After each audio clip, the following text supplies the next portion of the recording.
Mesdames, Messieurs, bonsoir à toutes et à tous. Merci pour votre fidélité. Ce soir, dans votre émission politique, l'invité, nous recevons un industriel, chef d'entreprise. Il est aussi homme politique français, membre de la République En Marche. Il s'agit du député Thomas Gassiyou. Il est d'abord maire de 2014 à 2017, avant d'être élu député de la 17e.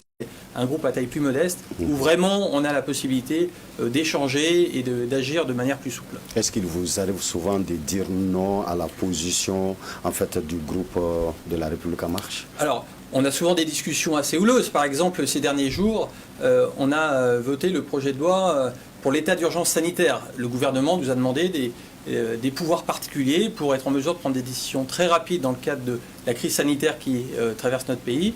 Le gouvernement, par exemple, voulait avoir une date quasiment à fin 2021, et nous, au sein de la majorité, on a dit on voulait jusqu'au 31 juin. Et finalement, on a fini par avoir raison. Et donc, c'est toujours une discussion au sein de la majorité pour faire entendre notre voix. D'accord.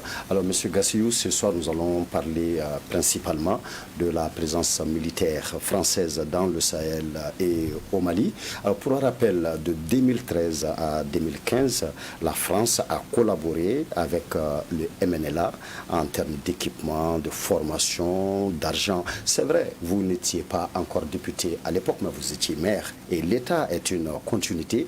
Pouvez-vous nous dire pourquoi la France a opté ainsi? Alors, moi, vous me dites quelque chose. Effectivement, je suis élu depuis 2017.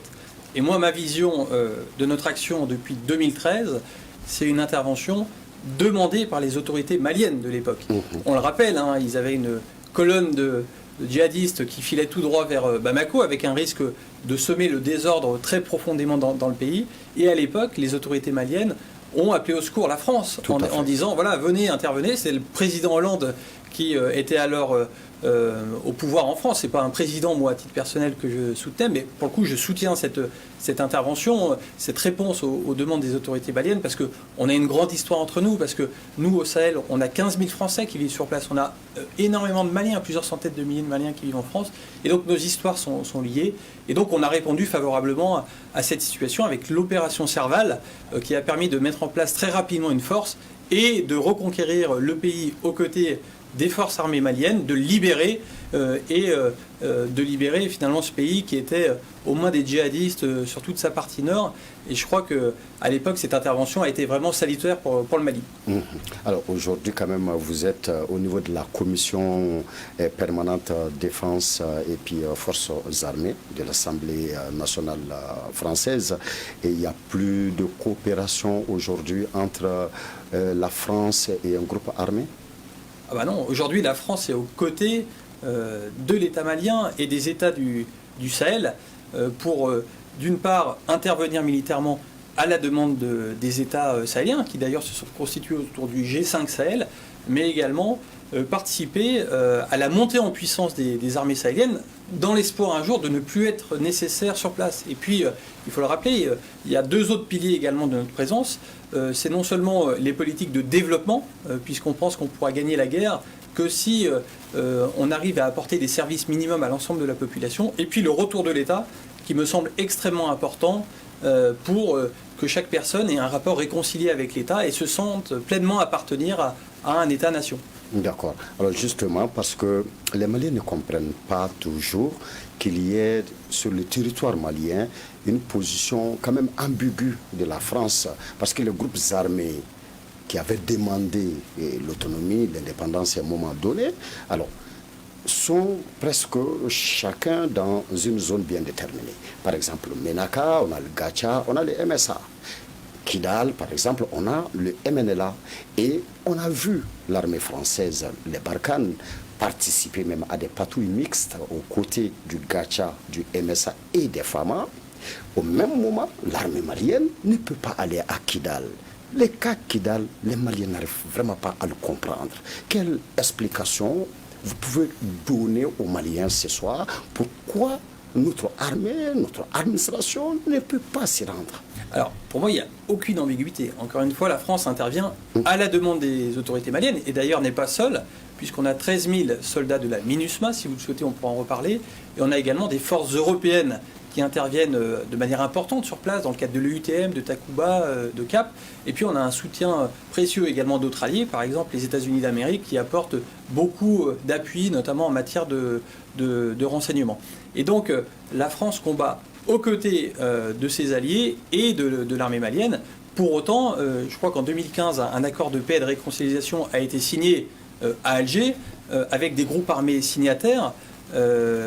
Et donc finalement, il y a aujourd'hui un travail qui est fait avec l'ensemble des forces en présence dans le but d'une réunification du pays pour aboutir à une solution politique qui est à décider par les Maliens. Sauf qu'on ne voit toujours pas l'armée française avec les FAMA à Kidal. Alors, ça est là à Ménaka, ça est là à Tombouctou, ça est là à Gao, mais jamais à Kidal. Pourquoi? Alors, à Kidal, à ma connaissance, moi vous savez, je suis un député, je travaille en partie sur les questions de défense et je vais essayer de vous apporter les réponses les plus précises possibles. À Kidal, l'armée française est présente. À ma connaissance, la MINUSPA est présente et à ma connaissance, les FAMA sont présents. Je crois qu'on a déjà 2 compagnies qui sont présentes à Kidal et je crois qu'une troisième va arriver prochainement. Est-ce qu'on va appeler ça FAMA? Est-ce qu'on ne va pas appeler ça armée reconstituée dans le cadre de l'application de l'accord d'Alger? Pour moi, c'est la même chose. Effectivement, l'accord de paix et de réconciliation signé par les autorités maliennes prévoit effectivement une armée reconstituée. Et je crois que l'ensemble des signataires ont dit qu'effectivement, elle devait comprendre 50% des populations locales pour prendre en compte l'ensemble des sensibilités. Aujourd'hui, c'est le cas des FAMA qui sont à Kidal, à ma connaissance. Et ces FAMA sont pleinement des FAMA. On ne peut pas être à moitié FAMA. C'est l'armée du Mali qui répond à la demande et à l'autorité de l'armée malienne et qui sera bientôt complétée, je crois, par une 3e compagnie. D'accord. Alors, j'ai parlé tout de suite des patrouilles mixtes dans la zone de Ménaka, Gacha, Fama, MSA et puis Barkhane. Depuis 2018, et soudain, ces patrouilles mixtes n'existent plus. L'opération patrouille mixte s'est arrêtée. Pourquoi? Est-ce que c'est pour des raisons de résultats? Moi, ce que je constate sur le terrain, c'est que tout le monde travaille en bonne intelligence. Récemment, vous avez eu l'opération Bourrasque, qui comprenait beaucoup de forces sahéliennes, je crois plus de 50%. Et en ce moment même, vous avez l'opération Eclipse, pour laquelle l'armée malienne est pleinement engagée et qui donne vraiment de bons résultats. Et je peux vous dire que l'armée malienne, c'est une armée qui est combative, qui sait se battre et qui vraiment est efficace sur le terrain. Et donc tout ça se passe bien. Chacun combat à son niveau. La MINUSMA également dans son mandat, mais par contre qui est un mandat non offensif, qui est un mandat de protection des populations. Et je crois qu'on peut dire que la collaboration sur le terrain est bonne. D'accord. Alors, nous avons vu le président Macron déclarer que l'ennemi numéro 1, c'est l'État islamique. Mais par contre, nous avons vu Barkhane tuer plutôt des grands chefs d'Al-Qaïda et aucun chef de l'État islamique n'a pu être atteint par les Barkhane. Barkhane a tué Abdelmalik Droukdel vers Tessalit, Barkhane a tué Yahya Abou Al-Aman vers Tombouctou, mais aucun chef de l'État islamique. Comment vous expliquez cela? Vous dites que le président Macron a décidé. Ce qui se passe en réalité, c'est que le président Macron a invité ses homologues sahéliens, les 5 chefs d'État du Sahel, lors du sommet de Pau. Et c'est lors de ce sommet de Pau que les 6 chefs d'État ont décidé d'intensifier les efforts sur le IGS grâce à un renfort temporaire de 600 hommes de la France. Tout en maintenant la pression sur le RVIM grâce aux autres troupes présentes. Et moi, ce que je constate sur l'année 2020, mais je suis venu aussi à Bamako pour faire le point là-dessus, c'est que ces renforts temporaires ont porté leurs fruits. Aujourd'hui, le IGS est profondément affaibli, ses circuits logistiques sont affaiblis, et cette concentration dans la zone de 3 frontières a porté ses fruits. Et maintenant, l'ennemi EIGS est davantage à portée des forces sahéliennes. Et ce qu'on souhaite maintenant proposer aux Maliens, ce qui est en cours de discussion entre nous, c'est d'être davantage dans l'accompagnement pour dire on a réduit profondément le IGS et maintenant en vous accompagnant, vous allez être en mesure de tenir le terrain et de faire revenir l'État sur le terrain. Et cet accompagnement, il prendra forme notamment sous le nom de l'opération Takuba, où des éléments des forces spéciales européennes viendront accompagner les FAMA et les armées du G5 Sahel, la force conjointe, pour tenir ce terrain et résister. Et regardez bien quelque chose pour illustrer la progression de l'armée malienne. Il y a un an, vous avez eu une attaque à Boulikessi. Attaque dramatique pour l'armée malienne. Il y avait eu plusieurs dizaines de... Boulikessi et Mondoro. Tout à fait. Alors, voilà, Mondoro, c'est récemment, mais c'est fait dans la nuit du 29 au 30 septembre et ça a continué jusqu'au 1er octobre 2019. Voilà. Et cette armée... et aujourd'hui, encore, on apprend... Tout à fait. C'est pour ça que je vous en parlais. Il y a un an, attaque à Boulikessi. Attaque assez dramatique pour l'armée malienne, effectivement, qui a subi de nombreuses pertes à l'époque, je crois plusieurs dizaines de morts. Un an plus tard, attaque au même endroit avec les mêmes moyens, c'est-à-dire plusieurs dizaines de djihadistes. On m'a dit que 40 motos avaient été prises par l'armée malienne, et on sait que souvent les djihadistes sont plusieurs par moto, ce qui veut dire qu'ils étaient au moins 50 ou 100 à attaquer le même camp de Boulikessi. Réaction remarquable de l'armée malienne qui fait face, certes qui a eu... quelques morts, mais qui a fait face et qui a tenu la position et qui a mis les djihadistes en déroute. Donc regardez en un an la progression des FAMA. Il y a encore beaucoup de choses à faire. Cette armée a encore besoin de se reconstituer. C'est une armée qui doit se reconstruire alors qu'elle est en guerre. C'est vraiment pas facile, mais quand même il y a des progrès qui existent et on espère que prochainement cette armée sera en mesure de tenir le terrain grâce à un accompagnement pour peut-être un jour envisager le départ de Barkhane. Oui, le communiqué du chef d'état-major général de l'armée malienne parle effectivement de 4 morts à Boulikessi, 2 morts à Mondoro.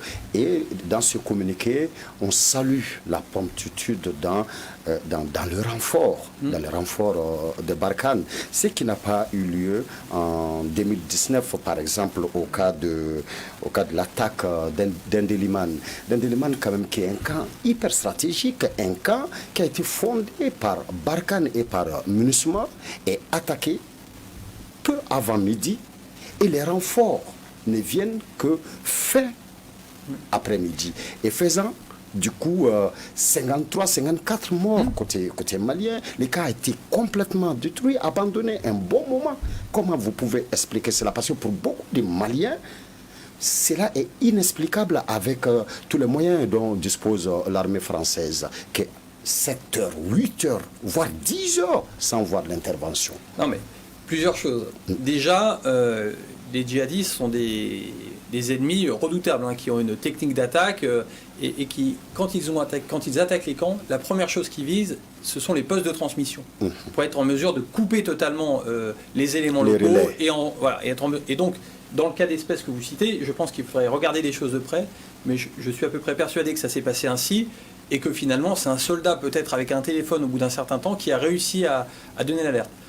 Autre élément, allez-y. Le Sahel aujourd'hui c'est la taille de l'Europe. Nous notre chasse est à Niamey et à N'Djamena. Même pour venir avec un avion de chasse, encore quand ceux-ci sont disponibles, il faut quand même un certain temps.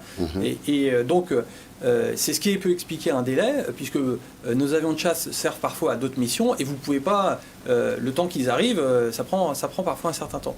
En 2020, je crois qu'il y a eu de réels efforts suite au sommet de Pau pour essayer de mieux coordonner l'ensemble des armées. Les FAMA au Mali, mais les autres forces armées dans les autres pays, les forces du G5 Sahel et notamment Barkhane, sans compter la MINUSMA, etc. C'est pas simple de faire travailler tout le monde. Des fois, on est dans des langues différentes, on est dans des modes opératoires différents. Et je peux vous dire qu'en 2020, il y a eu des réels progrès là-dessus, d'où le succès récemment de l'opération Bourrasque et de l'opération Eclipse, où on a vu vraiment chacun collaborer ensemble et avoir des véritables résultats sur le plan tactique. D'accord. Et pourriez-vous nous parler un peu de Takuba? Vous aviez commencé. Quels vont être les rapports entre Takuba et Barkhane sur le terrain?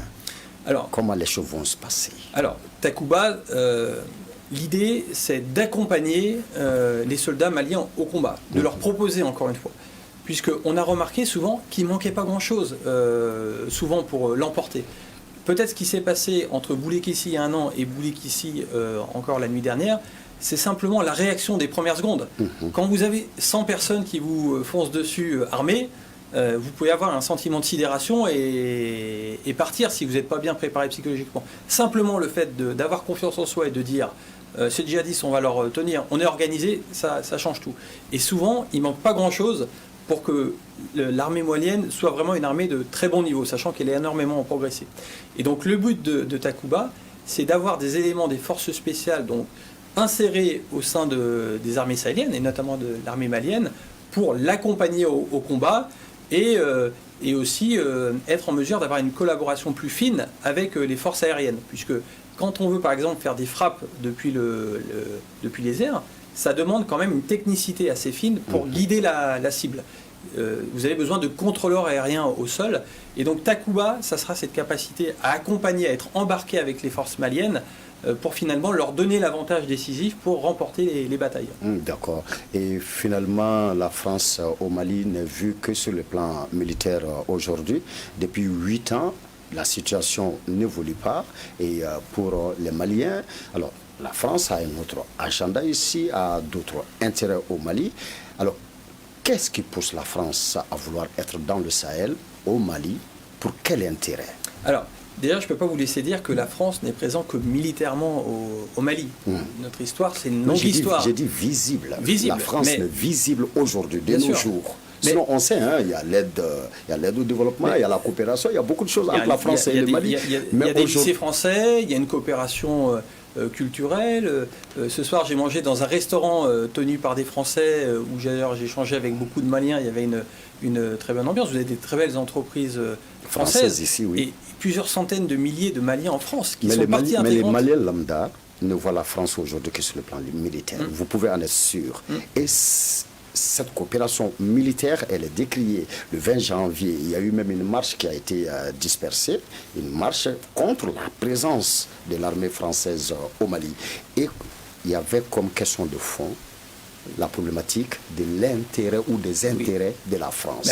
Alors la France a quel intérêt à être là? Mais simplement, moi je suis au Mali depuis samedi. J'ai un très bon accueil de partout où je me trouve.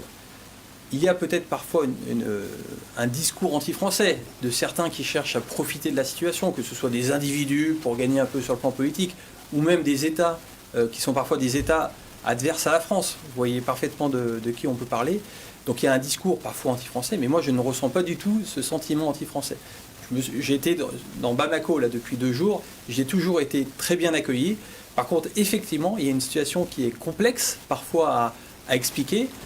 Et il faut effectivement qu'on précise bien, comme vous me le demandez, les motivations de la France. Justement. Mais les motivations de la France, c'est quoi? C'est déjà de dire que, les autorités sahéliennes nous demandent à l'unisson, les 5 chefs d'État, d'être là, d'être présents. Et nous le redemandent au sommet de Pau.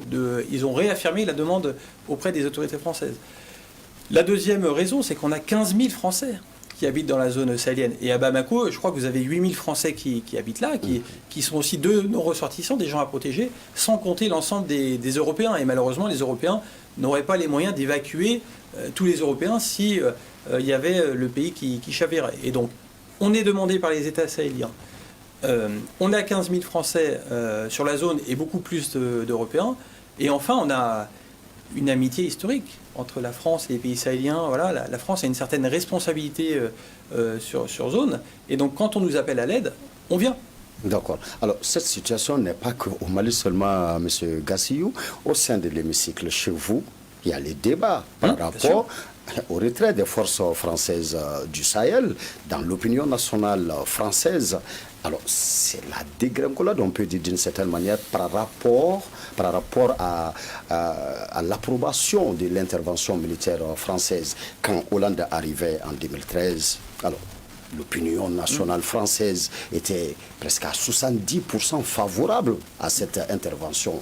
Mais aujourd'hui, pratiquement 50-50 en France. Est-ce que cette situation n'est pas de nature à avoir des incidences sur votre politique Barkhane, par exemple? Alors, vous savez, dans une démocratie, surtout à l'approche d'élections, dans un peu plus d'1 an, ce sera des élections importantes pour la France. C'est normal qu'il y ait des chamailleries et des personnes également qui, parfois, chez nous, veulent profiter de la situation. Et donc, plus on s'approchera des élections, et plus en France, il y a des gens qui essaieront de porter une voix différente pour essayer de profiter de la situation. Et c'est le jeu normal de la démocratie. Quant à la population, vous avez raison. Moi, je suis élu d'une circonscription rurale. Et parfois, les gens m'interpellent dans la rue en disant monsieur le député, vous travaillez sur la question du Sahel. C'est vrai qu'on est quand même inquiet, puisqu'on voit certains soldats qui meurent. On est à 50 soldats qui sont morts au Sahel depuis le début du conflit. Mais voilà, quand même, on tient à notre liberté, à notre sécurité. On a une amitié historique. Je peux vous dire que même au fin fond de la campagne française, l'amitié historique entre la France et le Mali, c'est quelque chose qui compte. Moi, mes parents étaient vraiment d'origine très rurale. Ils sont venus, quand ils étaient jeunes, plusieurs années à Tienfala, vers Koulikoro, pour mener des actions de développement. Et cette amitié franco-malienne, c'est quelque chose qui compte. Et donc les gens, des fois, peuvent douter, peuvent se dire cette opération, elle nous coûte cher en finance, elle nous coûte cher, on a des soldats qui tombent. Mais voilà, on pense que quand même notre sécurité se joue ici. Et donc comme on nous demande d'apporter de l'aide, on le fait volontiers, parce que c'est bien plus que la sécurité du Sahel qui se joue ici. Si on laissait la situation se dégrader, on pourrait avoir un État djihadiste qui pourrait s'installer et ensuite menacer l'ensemble de la zone, les pays côtiers et même le sud de l'Europe. Et bientôt un sommet du G5 à N'Djamena, quand nous voyons dans le Sahel les pays les plus frappés, le Mali, le Niger, le Burkina Faso. Pourquoi tenir ces sommets-là à N'Djamena? Pourquoi pas dans l'un de ces trois pays? Alors, ce sommet de N'Djamena, c'était un rendez-vous que se sont fixés les chefs d'État à Pau. Ils se sont dit, on prend des décisions importantes à Pau, cibler le GIS, se concentrer sur la zone des trois frontières, et on fait le point dans un an pour voir comment les choses avancent. Pourquoi ce sommet se tient à N'Djamena au Tchad? Puisque vous savez qu'au sein du G5, il y a une présidence tournante. Là, on est sous présidence mauritanienne. C'est d'ailleurs pour ça que le dernier sommet a eu lieu à Nouakchott. Et à partir de février, ce seront les Tchadiens qui prendront la présidence, qui vont avoir une feuille de route sahélienne pour les affaires du G5. Et donc, c'est bien normal que le sommet se tienne chez eux. D'accord. Est-ce que vous pourrez nous parler des raisons de ce sommet-là, les grandes thématiques et les résultats attendus? Je pense que la thématique principale, c'est de dire, un an après Pau, où en est-on? Où en est-on sur le volet militaire? Où en est-on sur la montée en puissance des forces sahéliennes? Où en est-on sur le développement? Est-ce qu'il y a des services qui reviennent pour les Sahéliens? Et où en est-on sur le retour de l'État? Moi, si vous voulez, ma vision sur ces 4 piliers, je pense que sur le volet militaire, on a fait le job. Barkhane a fait le job avec ses forces armées partenaires. On a eu des résultats extrêmement tangibles en 2020. Comme vous le dites, on a tué des chefs djihadistes importants, on a désorganisé des réseaux logistiques, et c'est d'ailleurs pour ça qu'aujourd'hui l'adversaire s'en prend à nous avec l'arme des faibles, qui est des explosifs posés sous la route, parce qu'ils savent très bien que dans le cadre d'une confrontation directe, ils auraient aucune chance. Donc sur le pilier 1, on a bien avancé.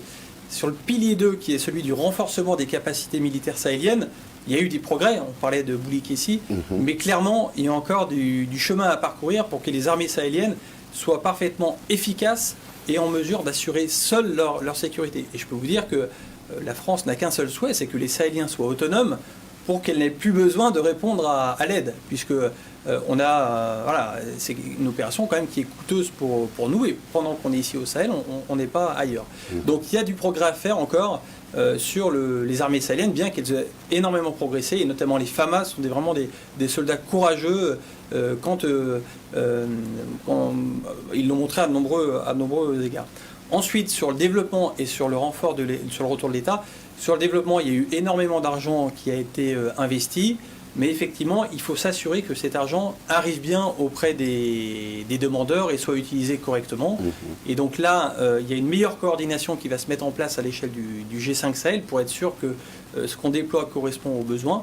Et enfin, sur le retour de l'État, je pense que ce sera un message extrêmement fort du sommet de N'Djamena, c'est de dire qu'une fois qu'on a reconquis des zones, comme la zone des 3 frontières, il faut rapidement que l'État revienne ici et montrer à la population qu'une fois qu'on s'est séparé des djihadistes, les écoles puissent réouvrir, le gouverneur puisse arriver, puisque si l'État ne revient pas, eux, les djihadistes reviendront. D'accord. Alors, un fait marquant l'actualité en France et en Algérie est important à rappeler ici. L'historien français Benjamin Stora a déposé les rapports Stora le mercredi 20 janvier passé au président Macron. Son rapport sur les questions mémorielles portant sur la colonisation et la guerre d'Algérie, du dossier douloureux des harkis à celui des archives. Est-ce que ce travail de mémoire s'annonce facile? Ah non, c'est sûr, une chose, c'est que c'est pas facile. On parlait de l'histoire chargée entre la France et le Mali, mais elle est au moins autant chargée entre la France et l'Algérie. Et effectivement, on a un passé mémoriel commun qui est parfois douloureux. Hein. C'est comme un vieux couple, hein. Vous avez parfois des hauts et des bas. Et c'est pour ça qu'à un moment donné, il est important que les historiens fassent le travail pour qu'on puisse mieux vivre ensemble et assumer tous ce passé qu'on a en commun pour construire un avenir ensemble. Est-ce qu'on peut dire que la France et l'Algérie sont des nations véritablement amies? Bien sûr. On est des nations amies qui avons une longue histoire ensemble. Et effectivement, les vieilles histoires qu'on a viennent parfois ressurgir. C'est comme dans une famille. Hein.